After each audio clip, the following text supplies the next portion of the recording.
Hi Huns! Welcome to Full-Time Huns, the podcast. Today we are talking all about love. We've got the love. We've just been singing some love songs. On the love train, the love train.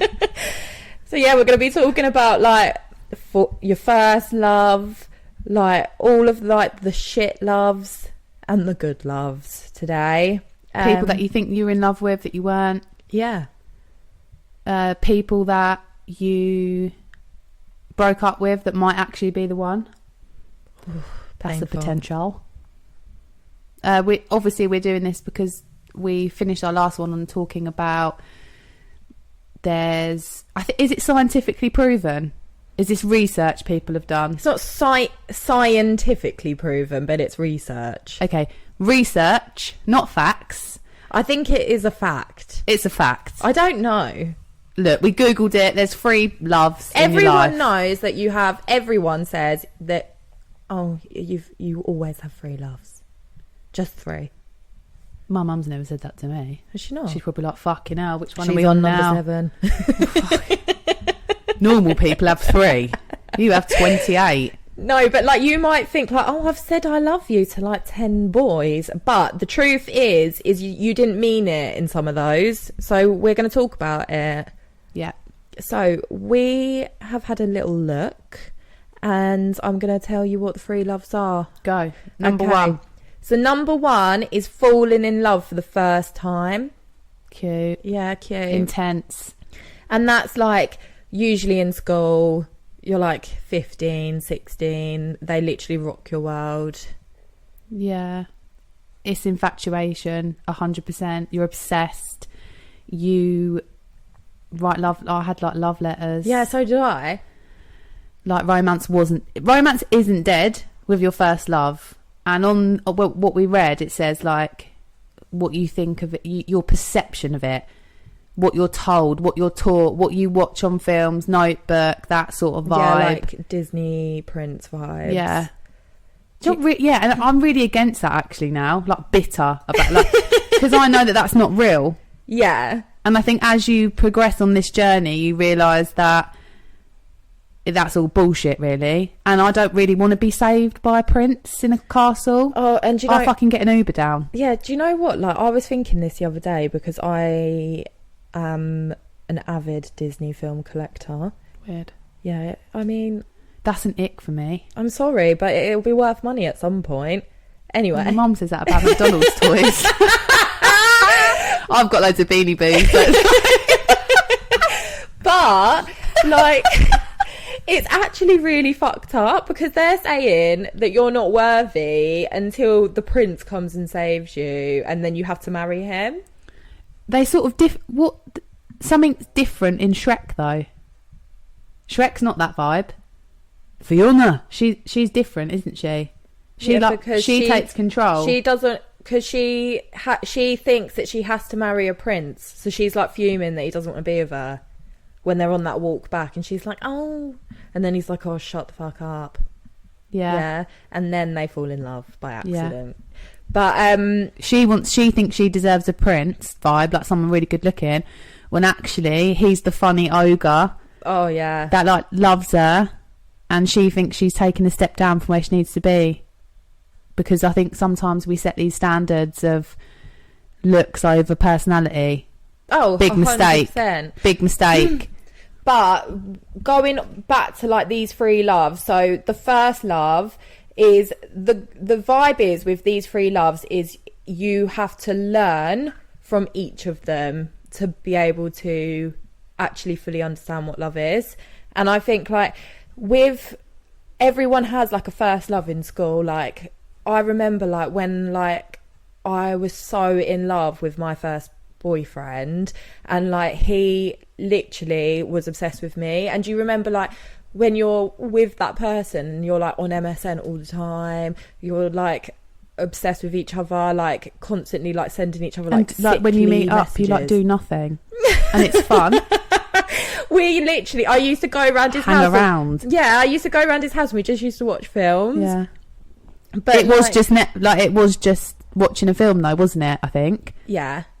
But I think like the reason why that love is so intense is that's usually when you lose your virginity. Yeah, potentially could be building up to that point. Yeah. It's not sexual either at first, generally. Like for me, it wasn't sexual at the beginning. It wasn't like, oh yeah, I like met my first love and then he was the person that I lost my virginity to. But it's the build up, isn't it? You really do fall so hard for the first person, and the text messages are just disgustingly sickly. He used to text me every morning going, are you ready for this? Yeah. He used to call me Baby Bell. And every morning without fail, he'd text me going, morning, Baby Bell. And then he started calling me Peaches. Cute. Why Baby Bell? I don't know. I mean, did he have another lot of Baby Bells in the fridge? No, I mean, well. Didn't want to get confused.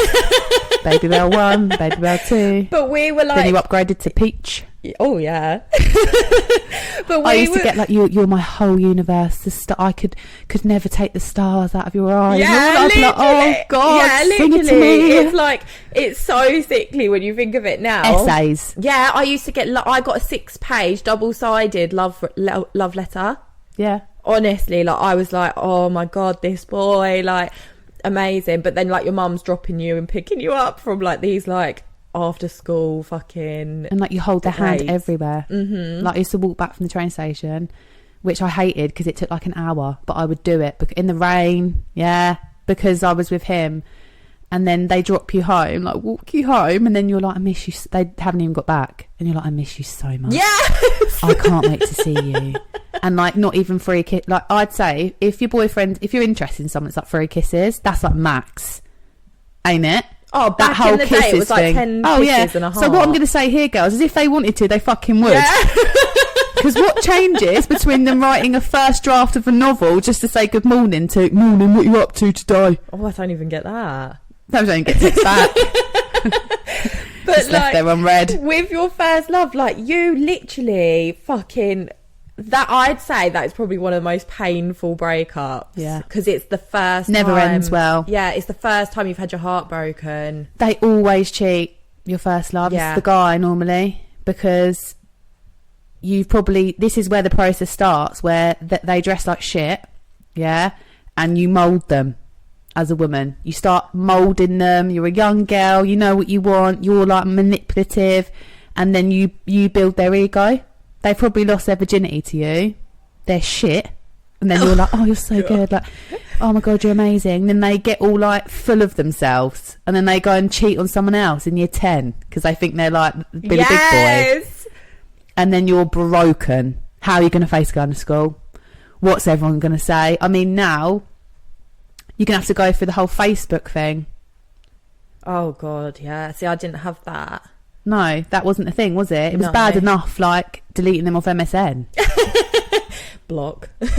Or, like, changing your status Oh, on God. MSN. It wasn't It a would be picture like- then, girls. It was like, having fun on my It would be own. like heartbroken. Oh, yeah. Yeah, that's where I feel that we were maybe more open to actually saying that we were sad. Oh, do you know what? Like, when I broke up with my first boyfriend, we broke up a few times, but when it actually officially ended, you break up every week for a bit, don't you? like It's finished. Yeah, but like when it actually fully ended, like I was honestly like just such an attention seeker. Like my MSN like thing would be like listening to sad songs, I'm so upset, and it would be like the full amount that you could put in, like I'm so heartbroken hearts. And but the worst part is it's like I was like 17. But I remember like I cried so bad in bed, and my mum just hugged me like I cried all the time, every day for months. It was the worst thing I think I've ever. My first love worked at Sainsbury's and cheated on me with a girl that worked at Sainsbury's who was actually my friend's fucking sister. Oh my God. And he cheated on me at the Bowlplex. Oh fuck. And he rang, and I knew that it was going to happen because he rang me like being all shitty with me from the Bowlplex. And we were underage, but they were getting served, you know, at the bar with the pool table, like that vibe. And she was a lot older than him as well, like, and I fucking hated her because she was older. And like, looking back now, she was hanging around with 17, 18-year-old boys that worked at Sainsbury's. Like, That's she weird. loved it. She was like at the top Yeah. Cougar vibes. Yeah, it was. And I knew. And then he met me around the back of the train station and finished with me in town. No. And I can't remember how I got home. Maybe my dad came. I can't remember, but I remember doing that. Yeah. No, I went to his mum's. Oh my god, this is psycho. I went. His mum lived near the train station. Who I loved. Who I've spoken about. Like, she was the best mum, like, that I've ever had, like, in my life, of like a boy.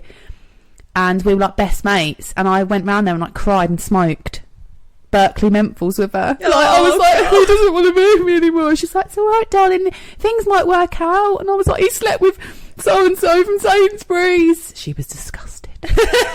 She fucking hated him, I think.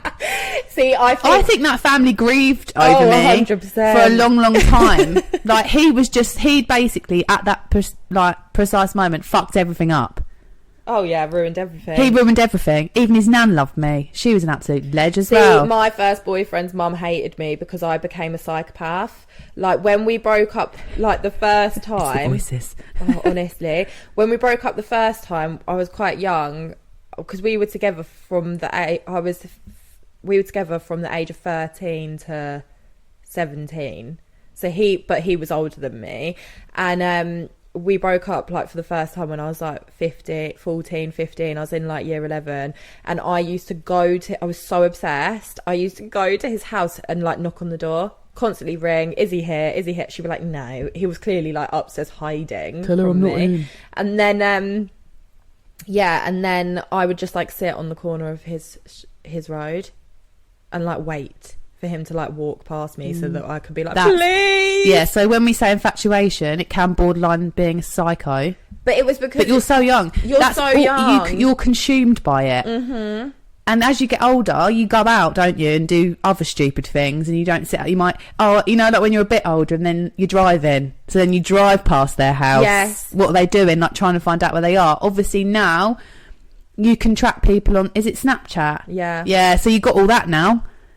Back in the day, we were just driving around trying to find them. But the thing is, like, do you know what? It's true though, like, learning like life lessons, because we broke up probably like 3 times in those years. And the first time I was like a psycho, like always like trying to catch him, trying to be near him. Second time I was like, oh, fuck's sake, here we go again, ringing him all the time. And then the final time I was like, oh, do you know what?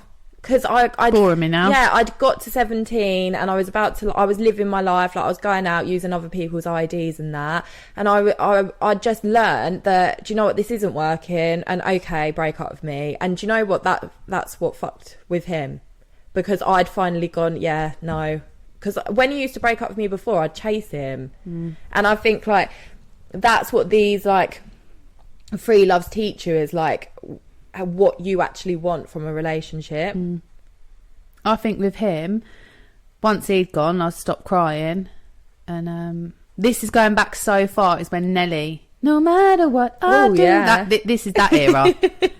I decided at 17 that I didn't want a boy, I wanted a man. Oh yeah, I was the same. I wanted a man. Like, bring it on. I wanted someone man that could drive. I wanted someone that had their own car. Yes. Proper, really wanted a career, money, maybe a house. And I had a really good time moving on to my next fuck up. And I've just thought in this therapy session / podcast that every single guy, I've just gone through it in my head, that's why I went probably cross-eyed a minute ago, every single relationship I've been with that I've been cheated on. Every single person I've been with, where I've been seeing them, which you may say, well, that doesn't count. But every relationship I've been cheated on. Same, apart from... That's fucking tragic. No, but I'm the same apart from one. I've been cheated on in all of mine apart from one, but we'll talk about that after we've got through these loves. Why does that happen? I don't know. But talking about that, the second love is the hard love. So that is meant to be like the one that teaches you like your proper lessons. So like where this will be the one where like they lie to you. This one will always catch. So after the first one, I think you find yourself. You'd have a bit of like play around. You play the field. You play the field. You enjoy it. You're seeing people. You don't want to settle down because of what's happened with the last person. You become more of like a woman. You're getting older. you maybe invest more time in yourself, going out, work, you meet new people, that one will catch you completely off guard. Yeah. And that's like, it's like a bus, ain't it? Yeah. You've cried, then you moved on, you're like, actually, I'm happy. Yeah, and you think that this one's going to be different. Oh, because, yeah, you're like, I've learnt so much. You've had the worst breakup of your life. I'm not putting up with this shit. Yeah, you've been sleeping around. One red flag is out the door. When really there's so many, hun, that you could make bunting in the lounge. Yeah, so like with your second love, like you repeat the same mistakes from your first, and that would be like, yeah, the red flags. So like whenever you see a red flag, if you're anything like me, I'm like, no, it won't be. People actually have said to me in relationships like, oh, he's a dickhead, he cheats, like this is what he did to his ex, or like people message you, or like people tell you, people know of them, or and then for some reason you're like, they won't with me, this is different. He's not like that with me. See, like with my second love, they are like that. With my second love, like it completely caught me like off guard. I wasn't expecting it, and to be honest, like I didn't really want a relationship either, and I got like manipulated into it. Red flag. Yeah, proper red flag. Like, and yeah, it's almost like I'm actually all right being on my own. Yeah, I'm fine single. But they love that, because if a man or woman, there's always a more dominant person. So if you're enjoying your life and you don't need them, you're not needy, yeah, you don't want to message them all the time, the other person is like, whoa, yeah, that's where they are. They want you because they feel like they can't have you, and then everything's really good, isn't it, at first, and then you think, oh, and then they're like, well, where's this going, and you're like, oh, and then you, like Libby said, like she was literally manipulated into being like, okay, I'll be your girlfriend. Yeah. And instantly I think you regret it straight away. Oh yeah, because they change. They change straight away. And the thing is, like, this was like my first proper adult relationship, like, because I was so young, like with the first one, and it was sort of like, I was like, okay, here we go, and it was intense. So it was like, were you cooking for him?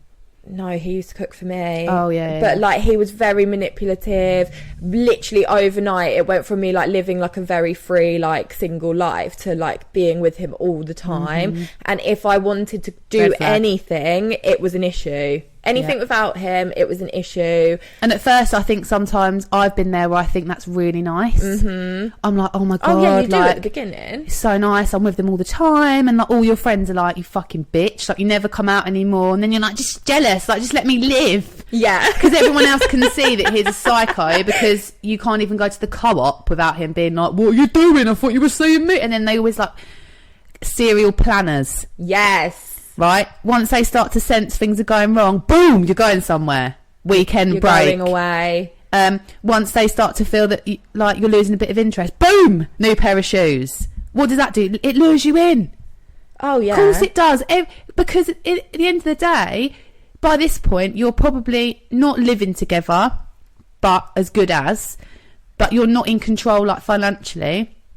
So then they just plough you with all this stuff. No one can argue with me that if someone's buying, they're buying you. Yeah, so they're taking you for dinners, they're getting you bags, they're paying for everything, perfume. Yeah, I had it all. Notes. He literally used to turn up every time with like a bouquet of roses. He'd take me on a date. Very like, I was like, oh my God, this is it. This is what it's supposed to be. They listen to you very intensely. Yeah. Like, say you're at dinner and you're like talking about your day at work. And they look at you, don't they, over the table, and you're like, God, he gets me. And they're like, yeah, like, I love, they compliment you, showering you and all this shit. Like, do you want a starter? And you're thinking, fucking hell, he's buying me flowers, starter, champagne. Well, not champagne, white wine. Dessert, they're taking interest in you, they want to meet your family. I honestly think that we've seen it, haven't we, where they mirror you. Yes. I have this, so this has happened to me so many times. I do think I do it to people though as well, because that is how you make people fall in love with you very, very quickly. Yeah. But I've been in relationships where I've been in control, and I've been like they've loved me, but I was very much in control. But I've also been in relationships where I thought I was in control, but really I'm just being massively manipulated, because further down the line, that same the present stop, yeah, they're not really interested in what you've got to say, and when you're talking, they're not there. Yeah, they're literally not fucking there. They don't give a shit that you care about something you're passionate about. They would have been like, oh my god, I love that, I love that you love that. Then they're like, fucking shut up. Yeah, like it starts off at the beginning where like they can't get enough of you, they're feeding you like all of the typical bullshit, aren't they? Mm-hmm. And you're like, so intense. Yeah. And then towards like other people, you're like, I've had it where I've like said to my friends like, this is it, girls, oh my god, like this is it. And they were honestly, they must have been like, are you fucking sure? Do you know what? Yeah, because everyone else can see it from the outside. Yeah, but then you don't realise. And I think we've all had it the other way, where your mate's like, oh, I've met this guy, and then you're like, and then as you get into the 30s club, you're send me a picture, right? Where's it taking you? You're like analysing everything. Red flag, 100%. fuck him off. Wouldn't even bother, mate. Everything someone says, you're like, red flag. I think now people like go for coffee dates now. That's so fucking weird. That wouldn't do it for me. No. Going to Costa. No. No. Then I'd judge the Awkward. coffee they ordered. Yeah. If they had a hot chocolate, I wouldn't be seeing them again. Oh my god, with whipped cream and marshmallows. We spoke about this the other day. I'd be like straight out there. And a fucking Rocky Road. or like the Emmental and mushroom toasty. It is a winner, but can you imagine them having a drink or a bottle of Coke and then having the toasty and all the cheese like stringing out? Oh no. Accidentally like mushroom. And it's hot, so they go. You know what I mean? You're like, you're right. If that happens to you and you're looking for your second love, get rid. That's a lesson right there. I've lived the lesson for you. Fucking leave. But like the second love, it always ends fucking horrendously. Hard to get out of. It's literally like awful. Like with my second love, I hold my hands up and say I was awful, but I was I was manipulated. So yeah, like I was manipulated so bad in this relationship. I wasn't allowed to do anything. We would argue so much, and he was just a psycho. And in the end, like when I left him, I felt free. I feel like you maybe know that it's wrong. Yes. Quite soon. You then try and cover it up. That's when they book to take you like on a mini break and stuff like that. And then it'll always be, oh, it's Christmas coming up, or it's Valentine's Day coming up. Yeah. So you're quite manipulated in that way. And then you try and tell yourself, like, oh, they want to see me all the time, like, because they love me. Like, that it's not control, or like they're not narcissistic. And I would love to do an episode on narcissistic abuse, because something that I think it happens a lot that people don't realise. And it's very hard to get out of these situations. But with the second, I think maybe the signs are there that this is trying to teach you, like, get out of this, like Libby said. Then you feel like relief. Yeah, because I think with you've been held back. Yeah, with your second love, I think like you try and make it work, but then it's like you're spending more time trying to make it work than what you are actually being in this relationship. And like when you finally walk away from that, like I felt like I could breathe again.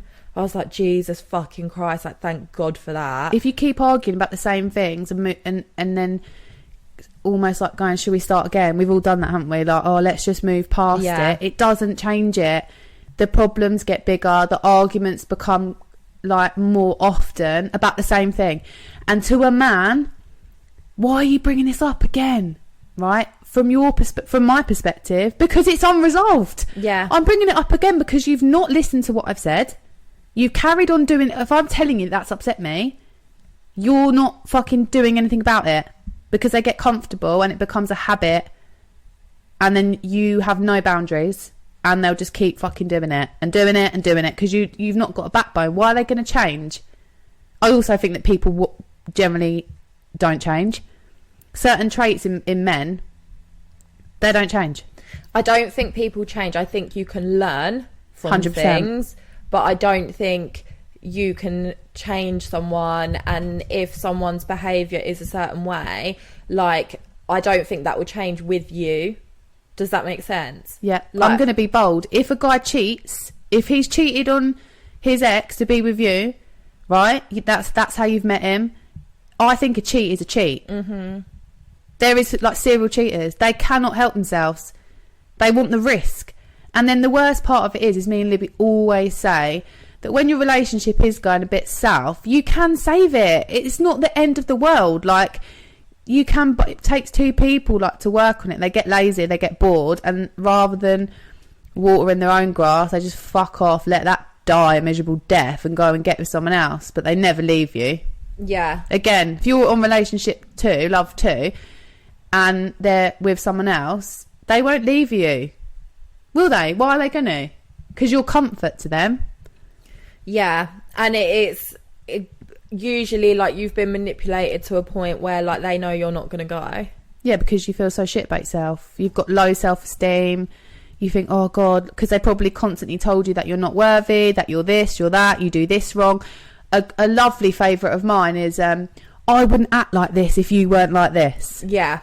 You make me like this. If you didn't talk to me like that, then I'd be in a good mood. Like, all these things are sort of using you to mask their behaviour. So they're saying, because you're acting like this, that's not unconditional love, that's conditional love. So if you behave like ABC, I'll treat you like a queen. The minute you don't do that and follow that template, I'll treat you like shit, and then I'll turn it round on you. And that's a really difficult situation to get out of, because you feel like you're going insane. And that's when you start to question your own sanity. Yeah. Is it me? And it's actually really important to be, like, self-aware that that's not normal and that's not how you should be treated, and it is abuse. Everyone seems to think that, like, abuse in relationships is, like, physical, but it's not. And, like, I would say, like, probably everyone has been in a relationship where you have been mentally abused by that person, whether that's to a point where you feel insecure, you feel like you can't go out with your friends, you feel like you're trapped. Mental abuse now is actually an arrestable offence. Mm-hmm. So people always talk about the horrific, I couldn't even imagine, domestic abuse, being hit, physical abuse. Whereas the other side, which is mental abuse, financial control. Yeah. Being ignored by somebody for days is mental abuse. That is not how you treat another human being. Would they go to work and ignore people that they work with? Would they go into a shop and ignore the person? No, they wouldn't. It's control. Controlling where you are. People that have, like, tracking apps on phones. Oh, God. I used to know a couple where she had him tracked on her iPad, and when he'd go out, she'd track him, and he literally, because it doesn't just happen to women, it happens to men as well, and he felt like he couldn't do anything because she'd be ringing him up. I know a couple that both have it. It's her, though. It's her that I think initiated it, but, like, all their pictures are joined by iCloud.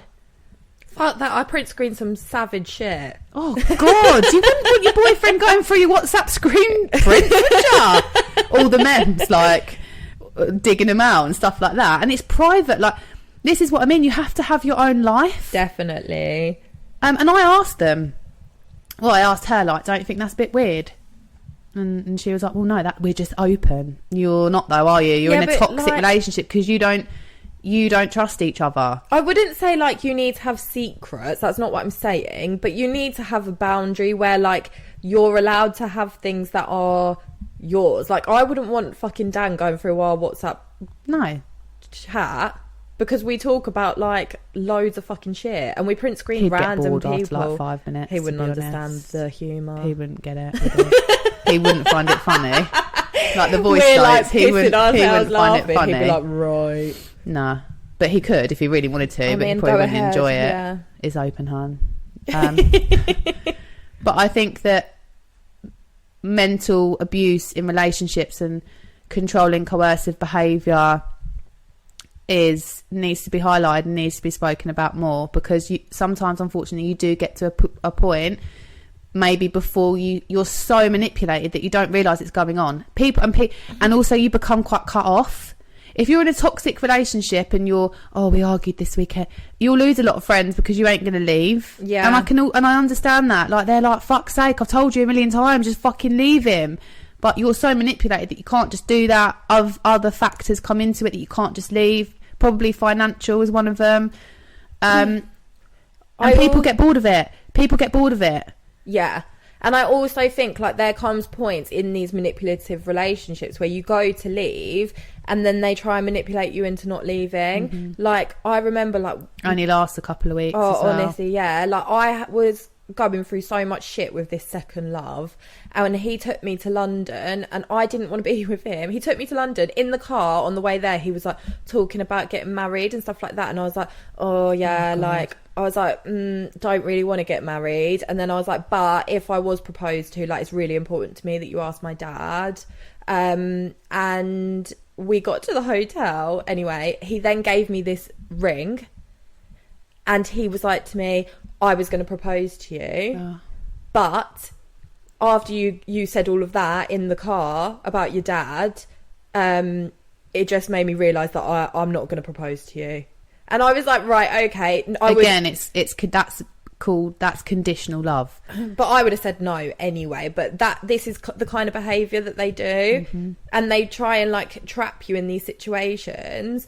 And it's like, that was so important to me, like, for someone to ask, like, yeah, I know it's like old school, but for someone to actually sit down and ask my dad's permission. The reason why he didn't do it is because my dad would have been like, fuck off, like, I hate you. But he then used that against me, and then literally, like, when I tried to break up with him, it was like, you can't leave, you can't do this. And I think, like, if you are trying to leave someone and they're not letting you, fucking just go. You've got this you far. Also, even if you've told your friends and they got bored or everyone's sick of hearing it, I do believe that you will get to a point that you leave. Yeah, you will 100%. Leave, and that's when if you're in a situation that you feel threatened or hard to actually go, or I would try and get a plan in place before or whatever. That's when you need to seek that people are there, to support you. Support, and anyone who is your friend will support you no matter what. We all don't realise, like, and a lot of these people so I'm obviously talking about one side where you're constantly minding to your mates that your relationship's shit and nothing's going well, but you've also got to look at the people that, lunch with this one on Instagram, constantly I've been there as well, constantly putting pictures up, like, of you two together. What are you trying to prove? Because I was. Yeah, I get it, like, at the bit, like, I don't know, I've said this in our social media one, I look at it so differently now that I'm older, but when I was younger, like, I used to put Dan all over my Instagram, whereas now, like, I don't really post anything. But I think, like, we've got to a point now where it's not necessary, is it? And people that are doing it... You just don't feel the need to do that, yeah. Yeah, but the people that are doing it, I do feel like it's kind of like, what's the word?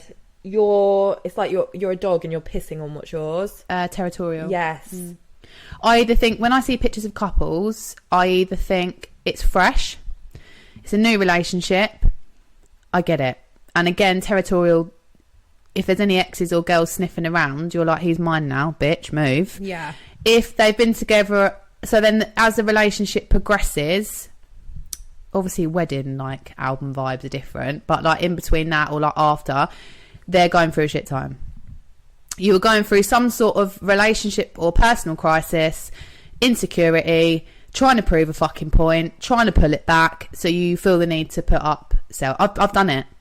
You're trying to prove to the world of 400 people that might follow you that no one really gives a shit, that going out for dinner and putting a picture that you've taken 25 and they're getting annoyed anyway, that's like solidifies your relationship. And I also think that sometimes the people that don't talk about, like, their relationship, you don't know what goes on behind closed doors. Do I actually know very many people of my friends in relationships that are happy? No, I fucking don't. I'm sorry, but I don't. I mean, some of them aren't overly unhappy. I think some of them are just comfortable and just getting on with life. But I wouldn't say that we're all fucking jumping up and down.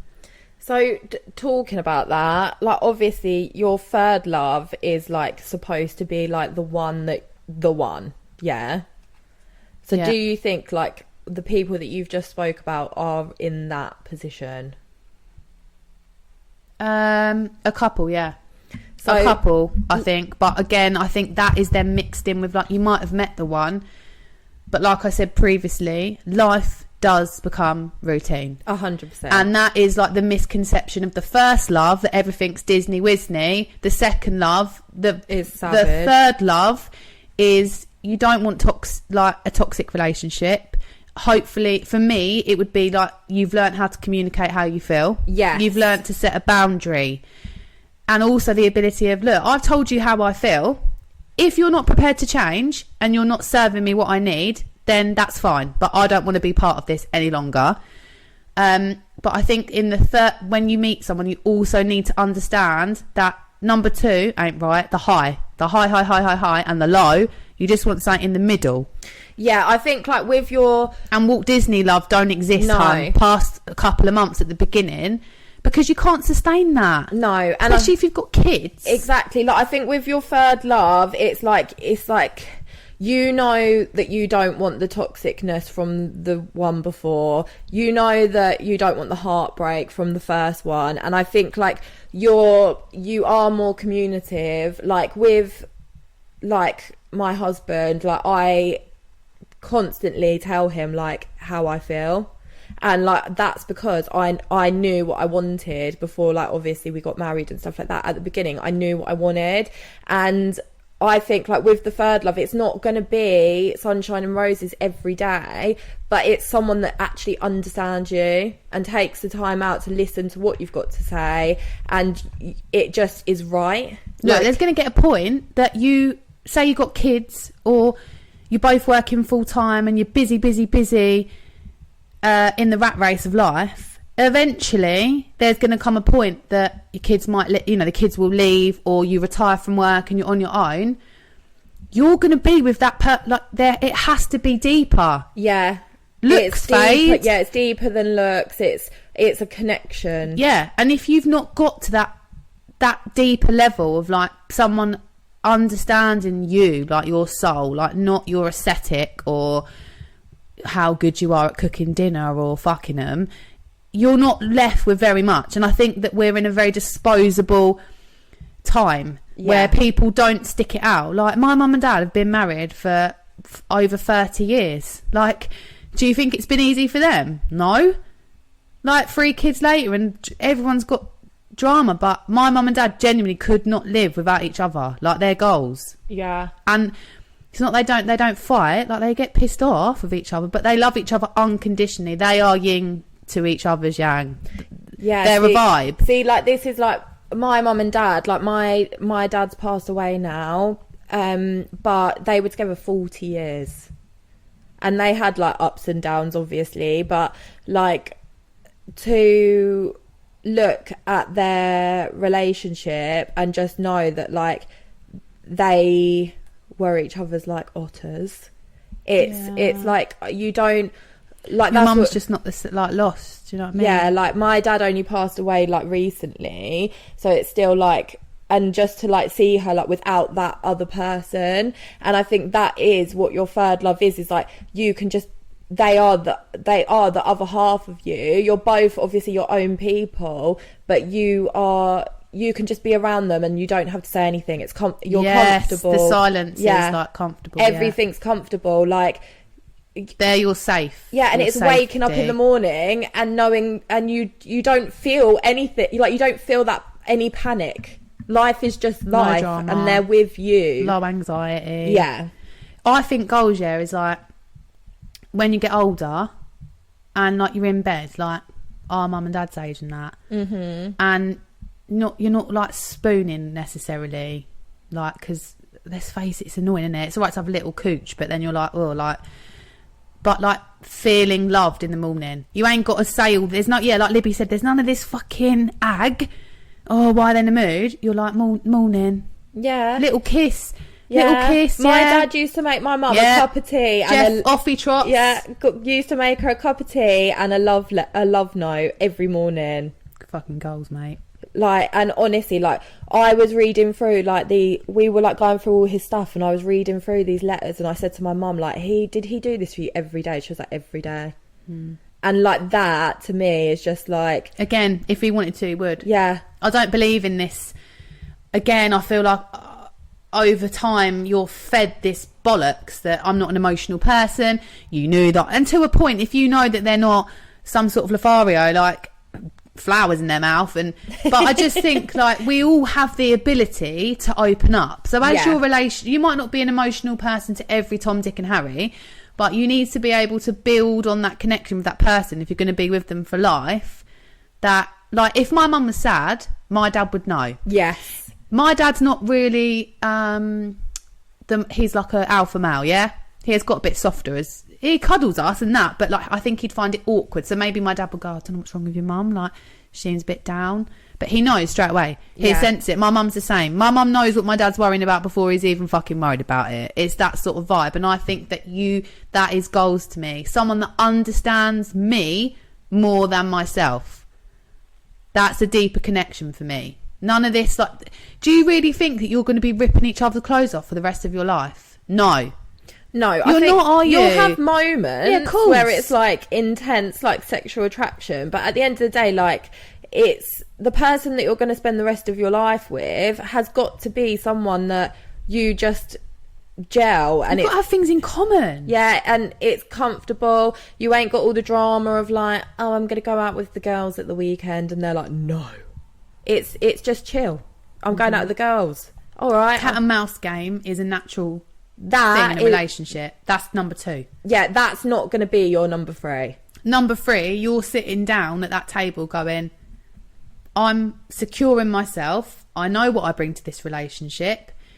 I know what I like to do, and I'm going to continue doing the things that I like to do. Yeah. And they're going to be like, I don't know, what let's say they go and watch the football or go and watch the boxing or see their mates or whatever.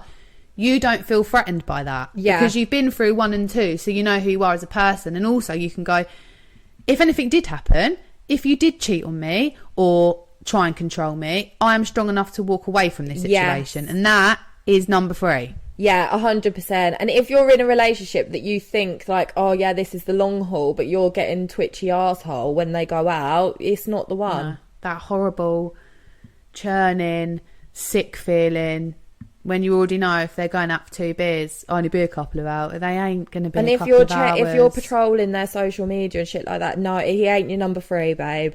He's your number 2. He's causing you stress because this number 2 can go on for quite some time. I think you can have a lot of number 2s. A lot of number 2s in there. There's a lot of number 2s going on. Not because, like me and Libby said the last time, what we think is the universe going, yeah, the person higher, whatever.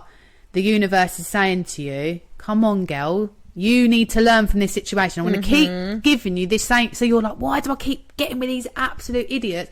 You're not learning from it, babe. No. You might put on a front that you learn. I'm not going to take bullshit, but sorry. You are. Oh dear. You keep going back to it. And like Libby said, you can have lots of number 2s, the same thing. Might look a bit different. The beginning's always going to be good.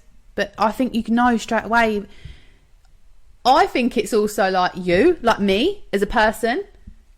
Yeah, so you make you do the same thing. This is what I'm saying. Like, your 3 loves in life are, you've got to learn from each step to get to the last one. Yeah. And if you keep repeating number 2, you're just going to be living your life on number 2. Because life's too short, Huns. You got to try and move forward, and I think that's a lot about ownership on yourself. Yeah. You've got to start taking it. Going, do you know what? Like, what am I contributing to this that potentially is toxic? Yeah. What? Because I think we come across like, oh, men are shit, which they are. Not all men are shit. Not all relationships are shit. And I'm not trying to put it all on the other person. For something, I think, to get to stage 3, you have to take ownership of things that you're toxic with. Oh, 100%. And things that you want. You can't moan at a guy for doing X, Y, and Z if there's no fucking boundary. If you say to a guy, I'm leaving, you don't leave, they don't believe you. They're not going to change because you're allowing them to do that. So therefore they're not going to change, which is your fault. Yeah, and I also think if you're like a psycho Sally, like what I was like with my first relationship, if you carry that into every relationship, it's never going to be chill. No. Like, obviously, imagine just coming home, kids are grown up, I don't know, you're probably, well, because the age of retirement's like 90 now, you're probably still working a couple of days a week. Imagine coming home and like sitting on the sofa and there being no drama. Yeah. No drama, they're not in a mood. Yeah. No pressure to do anything. How was your day? You're not pissed off about anything. So you're like, yeah. And actually you're in a space mentally where me and Libby always say, like, we live for the day on our morning phone call where I'll go, morning babe, she'll go, morning, I'll go, you alright? And she'll go, oh. She'll go, oh, you alright? And I'll go, you go first. Oh, Nick. Do you know what I mean? Yeah, but how many times have we I can't, mate, there's never been a day. I don't think we've ever gone, where I'm one really of us, good. yeah, I'm alright, yeah. Things are alright. This is because we have toddlers. But things are alright. But actually ask yourself, when was the last time that you said to another person, when they said to you, how are you? When was the last time that you went, I'm really good, I'm actually really good? Yeah. And if you're just starting to see somebody, you're not part of this conversation because you're going to be up there loving your life. So take you out of it, come back to me in another month. The people that are just normal day-to-day lives in a relationship, not in a relationship, when was the last time that you can actually go, I'm fine, I'm good, nothing to moan about, not go, yeah, I'm good, but that doesn't count. I mean, I think with number 3, you still moan like when they leave their fucking boxers or dirty knickers being on married. The floor. But like long-term relationship, I think it's one of those things where like you need to ask yourself, do you wake up in the morning and think, ugh. I just think like, or like if they go to work, like you're not worrying about their work wife, like it's just got to be chill, innit? But then that comes again to like your self-worth. I would, in pretty much all my relationships, I've always been, they fall in love with me, yeah, I'm like king of my castle, bitch, I'm not the queen. Then they love me. Then I let my guard down. Then I'm like, oh my God, I love you so much. Then I'm really insecure. Then they cheat on me. Yeah. I think like the problem is you've been with a lot of number 2s and they take you on like a whirlwind. They tell you they love you really quickly and then you're like, I love you too, because you think that that's what's going on. Yeah. And the reality is because I want it. Yeah, you want it so bad, and then the reality is that it wasn't really love, and then you eventually do fall in love right when they've checked out. And I think with me now that obviously I'm like mid-30s, yeah, I don't feel threatened by a massive thing for me and moving forward. I don't feel threatened by any other woman. Now, a lot of you are going to be like, well, if I can send a picture of her and maybe she should. In myself, I don't feel threatened by any other woman.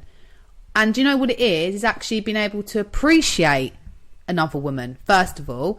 And we're all so different. I think as well is it's not about looks, it's about like your personality. Like I know what I bring to the table, and if that's not good enough for myself, someone, if that's not good enough for someone, then you don't need to be with me. And we don't just sit here talking about how social media and pictures are fake and it's so much deeper than looks, because that's actually what we genuinely believe. Yeah. Because to me, that's the bigger picture. Like I've been so fixated on like image and like other girls and like, so what? If that's what they want to look like good on them. I'm not going to be jealous of someone that's not me, because they're not me, are they? No. So, and I think that for me, it was always like aesthetics. Oh God, he's going to fancy her because she's like an absolute 10 out of 10. That's your brain. Like that's where you need to do work. Yeah, definitely. On yourself. Like actually, I'm fucking 10 out of 10. If he doesn't want to be with me, he's a fucking idiot. I think everyone should see themselves as 10 out of 10. If you are insecure in your relationship, like, I've been there. Like, we're not talking down on people. We've been there. And literally, I would say, like, we've all said, she's fucking ugly, she's this, she's that, blah, blah, blah, blah. But you need to know that your self-worth is more important than what you think of someone else. And if that person that you're with makes you feel insecure... It ain't her fault that she's fit. Yeah, it's... You need to say to yourself, do you know what? I am a 10 out of 10. I am fire. If you don't appreciate me, I'll be with someone that will. Yeah. 100%. Literally, once you start actually living by that, it will change your life. Yeah. It will change your life. I remember after I had my son, so three and a half years ago, I remember saying to Libby, I'd had 2 kids, breastfed, yeah, you're not looking your best, yeah, like your body doesn't just snap back. And I remember saying to Libby, like, I can't even look at myself like in the mirror, like, and I lost so much weight, didn't I? Like, and it's actually unbelievable how much I did lose after having 2 children, because the second child fucks you over. And it's taken me so long, obviously, like, especially if I'm due on, I'm like, oh god, you know, days you wake up and you're like Beyonce, and then other days you're like, I look like a foot. That's normal. Yeah. But I'd say generally, like, I appreciate me, who I am as a person, like, and what I look like, and my body, and me. Like I said to Libby the other day, I'm actually, like, funny, I'm interesting, I've got lots to say, like, I'm the whole fucking package. And I doubted that for so long. Yes. For so long. I was like, I'm not good enough. I know what I'll do is I'll starve myself so I'm so thin, because that will make me more worthy. Maybe I'll get my tits done. Maybe I'll get some filler. Like, cheer myself up and put a filter on my fucking picture. It doesn't work, because behind that you need to start right back at the beginning and understand your actual worth as a person. Honestly, it will change your life. Yeah. It's not about what you look like. That's just the initial attraction. And it's about feeling good. Yeah, if you feel confident in, like, yourself inside, it glows out of when you. I see a girl walking down the road, right, it's not dictated by, and I'm like, she, you can tell, yeah, it's sexy, confidence. Or if a girl walks into a bar, or you're working with someone, it's about how they come across, isn't it? Yeah. Like, I saw her go in Tesco's the other day, and she, like, looked at me really funny, because I was, like, appreciating her outfit. Like, she just looked at, do you know what I mean? She had, like, joggies on or whatever. That was me. If you smile at a girl, they're like, ugh. Do you know what I mean? Because they're bitter, because they're not at that point, because they're like, what are you fucking looking at? Like, why are you looking at me? Yeah, but I've always been that person where I'm like, oh my god, that person's staring at me. They're staring at my outfit. I look like shit. And then you start panicking. Yeah. Oh yeah, I've had that as well before, but I just wanted to put across that I think I've spent a lot of my life blaming the other girl. Yeah. Blaming girls. Also, whoever you're with is allowed to find other people attractive. If they didn't, it's weird. Yeah, it's about choice. You're allowed to think someone's good looking. Just don't fuck them. I think if your partner goes, no, I don't find anyone else better looking than you, I don't think anyone else is attractive, blah, blah, blah, blah, that's fucking, they're a psycho. Yeah. Because they're lying. It's normal and healthy to think people are fit and think people are attractive. It's when it crosses the line to you are talking to that person in a sexual way. Yeah. That's a completely different podcast, but you have a choice, don't you? Before it gets to that point, you have a choice. We're allowed to find each other attractive. And I also think that if you don't start working on yourself after the second, you're never going to find the third. No. Because it's very easy to blame everyone else. Oh, he was this, he was narcissistic. And yes, to a point, if you've been manipulated, it's a long process 100%. To get out of it. I understand that, but you have to take ownership of the situation. You have to take control about what you want. Because I think the reason why my relationship worked with Dan is because I decided I'm not going to be a psychopath this time. I'm just going to chill the fuck out, because I was a nutter. And because I chilled out, made my life easier, and it made falling in love easier. because I wasn't stressing. The all problem the is, time. if you've been in a lot of number twos, It's hard. your wall is you might originally have met number two, the first number two, really affectionate, really open with how you feel, you know, very loving. You know, like your love language might have been like very touchy, very sexual, and then things happen, and then the walls go up. Yeah. And then you start to be guarded. Why is he saying that to me? Oh God, he's bought me flowers. Fucking hell, what's he done? Like, is he messaging other people? Da, da, da. It will consume you. It will fucking... And even if they're not doing anything, you will subconsciously destroy your relationship. Yeah. Because with one guy that I actually moved to Brighton for, he did cheat on me in the end. But before that, looking back now, 18-year-old Kim, I don't think he was. But he was like 24. I was so insecure. I was like, who messaging? Who's going out after work for drinks? I think he actually thought, fucking hell, she's giving me so much grief, I might as well just do it. I think I like pushed him to do it. Yeah. In the end, because I was a headache. I was a psycho, and I remember we went out for drinks with like his work people, and there was this girl, stunning, right? I'd put him on such a pedestal that obviously I was like, oh my God, she's so fit. She's obviously fucking messaging my boyfriend. She probably wasn't even interested in his dusty arse. She didn't even want him. But at the time, because you're like, oh my, you you make you feel shit, and you make them feel like a king. You give them that emotional control. You give it to them on a plate. You tell them everything that makes you insecure. Don't tell them about your ex-boyfriends. Don't fucking do it. Just keep it to yourself. Just go, look, it didn't work out. It's for the girl chat about your ex. There's no need to even fucking I just think it's like emotional vomit. I think after every number two, have therapy. I think if you've started seeing someone and all you're talking about is your ex, it gives them the ick. Yeah, and maybe you're not done with your ex. you haven't dealt with that. Again, like we said before, it's just like an in-between. It's a rebound. It's not going to work because you're still so... I can see pictures of my exes now. They've got engaged. They've had kids. Like, people that I've lived with, I don't care. I wish you all the best, honey. Like, literally, I've been... Like, me and you have been, like, in our current marriages for, like, 8 years? So everyone that we were with before is... has moved on with their lives as well, and when you see them out, we don't get that gut wrenching feeling. I don't see a picture of my ex of like his wife, and they were like, and think like, why did you leave me? No, I don't think that. I don't think like, oh, imagine what we could have been. But if you have I don't feel anything. I feel nothing. But if you have that you're not done. But do you know what I think? Like, going off of something you said like 5 minutes ago, I think we should talk about next week is like choices that you make.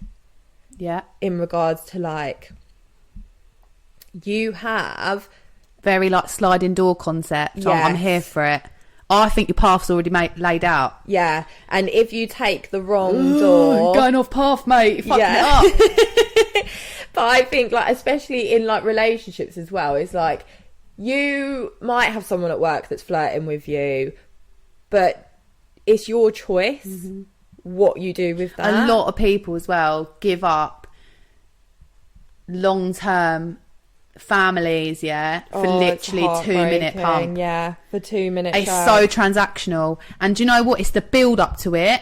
That's what they want. Yeah, it's the build up. Like me and Libby said, we were talking about someone she was with years and years ago. She was seeing him behind, like it was like an affair. But when all the drama died down, and then they could actually be together, it was shit. Terrible. I've been there as well. It's so shit. You're like, you're actually really annoying now. It's not secret. Yeah, when something's a secret and it's exciting and you're like, oh my God, this is so naughty. And then when you're like boyfriend and girlfriend, they're like, do you want to come round to my mum's? You're like, oh God, no. What do you want for dinner? I wanted to fuck you in the fucking car in a now alley. You have to go to their room that smells of links. You ain't driving miles then, love. You're going around his mum's house on a Sunday to eat a roast dinner that's overcooked. And you're like, here I am again. And then, yeah, you've like literally You've just put teleported into a yourself different back to where person. you were. And that's, I think, because then you realise that like the sex ain't actually that good because it was all just the adrenaline and it's just shit. And then you feel really bad because you've hurt the other person. I've had it before where I've done that and then I've missed the other person. And then you go running back like, take me back. Please. And then they've met someone else and you're like a right dickhead. What a mess. So yeah, I think we should talk about sliding door So then concepts. they'll make a wish. We fucking love it. Oh, we're just making a wish. Mum's quite a long one. So yeah, we'll talk about sliding doors. It's not necessarily, it even happens like just in normal day-to-day life. It's scary though, that you can whole even thing. yeah, like we've got so many stories we can tell Like about people, it. I think people think that nothing's mapped out. It fucking is. And that like things don't happen for a reason. You make choices, like you're in control of your destiny. I don't think that. I think that things are like laid out for you. Yeah, you have two options. It's like you're in the supermarket. You either get own brand or finest. Yeah, and then if you pick the own brand and then you accidentally touch hands with someone and that's the person you marry, or you took the finest and you're going home and having a really good sandwich. Yeah, that's what we're talking about. I also do believe that right person, wrong time is a thing. And I often wonder, like we said it before, like, because obviously we talk about people, like what's happened to us and experiences and people we've dated and like the trauma. I wonder who else thinks, like, does my ex still talk about me like years on? They must do. Oh, of course. I've said this before. I think I said this It's last so week. weird, Of course isn't they it? do. But does the Sainsbury's the Sainsbury's boys still remember fucking dumping me? Now he's seeing pictures of me like, yeah, Jesus fucking Christ. His new wife's like, right, so tell me about your exes when they've had a drink. And then he's like, well, my first one. Yeah. My mum Why was do we all do fuming. that as well? Like have like first glass of wine, I'm asking him about his day. Second to third glass of wine, I'm bringing up shit from 2012. Yeah, every time. Every time. And then they're like, should we get wine? You're like, yeah. Yeah, that's fucking toxic as well. But yeah, we'll slide into your door next week. Have a nice weekend. Oh no, it's not the weekend. This will be Wednesday. Have a nice midweek. They might do be you know another listening thing to that the freaks weekend. me out as well? People start. Do you know what's trending? Midweek roasts. I don't like that. If you're eating a midweek roast, Don't like it. It's always a chicken. Fucking no. No. Have you seen that? No. People are doing that. No, and it's only meant to I don't always say no, it's happening. I keep seeing Stop it everywhere. It's too much. Who's got kids? Yeah, who's got time to make a midweek roast? It's not just that, like roast belly on a Thursday morning on your way to work. No. What about like a Yorkshire pudding with a roast in it from Marks and Spencer's? That's all right. No, yeah, that I would have a Yorkshire pudding with sausages, mash and veg. I'd have stuffing in there. Oh yeah. Right, we better go. Okay. See you later. Love you. Bye. Bye. Oh no. No, it's broke. No.